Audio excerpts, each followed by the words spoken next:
been waiting for you.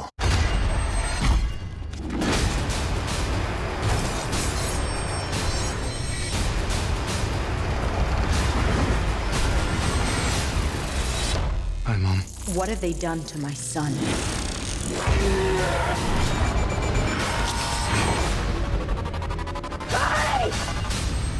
Terminator Génesis en 3D. Hi Arnold.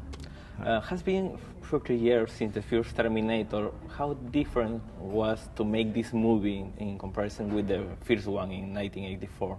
Well, the first Terminator movie was a small movie. Our budget was only $6.5 million. As a matter of fact, we had to do several of the scenes and shots after we wrapped the whole movie. Jim Cameron and I went out to shoot some additional shots here and there without any permits or anything. So it was a totally different thing. Then the Terminator 2 became bigger, and it opened up and it became then a huge movie and of epic proportions, and it was the highest grossing movie of the year. Then Terminator 3 was even bigger then, and then it was grossing almost $500 million.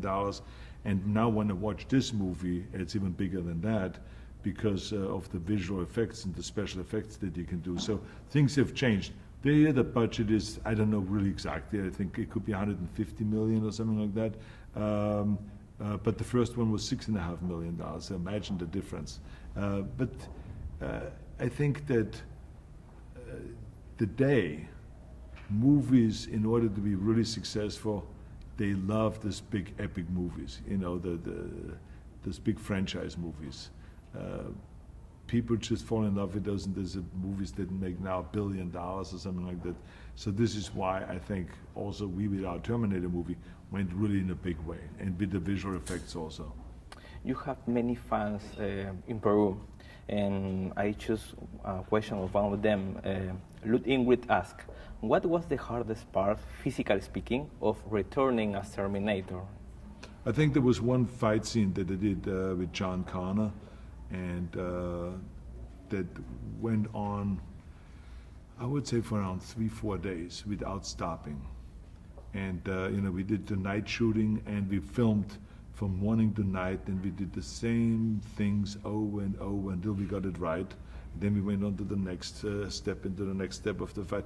And it involved harnesses where we were suspended on wires because of the extra power. So there's wheel-playing machines, you know, where I throw him through the air and he flies 30 feet. And then when I hit him, he flies, you know, long distances. So a lot of times we were suspended in harnesses and stuff. So that was really, I think, from a physical point of view, I think the toughest thing. And from an acting point of view, it was more the subtle stuff, you know, to kind of like play a machine, but also be sympathetic and making the audience kind of fall in love with the character and with the human side of the Terminator, even though he doesn't have really a human side, but to kind of add that little quality to it that is then becoming endearing and also very emotional on the end.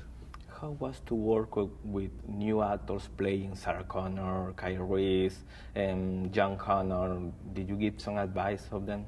No, I think that the director was really in charge of the production and of the film, and he gave his directions.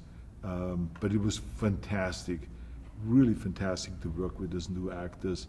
I mean, Amelia Earhart, I mean, she was a jewel to work with, and she was such a hard-working, Amelia Clarke, I should say, was such a jewel to work with, and she worked so hard and prepared herself and did all the physical training and the stunt training and everything like that. I think they all, Jai Courtney was, of course, all pumped up. I mean, he loved working out with the weights, and he looked really big, yeah. And he did a great job with the acting also. So all of them were really terrific. Thank you, Arnold. Absolutely. Thank you.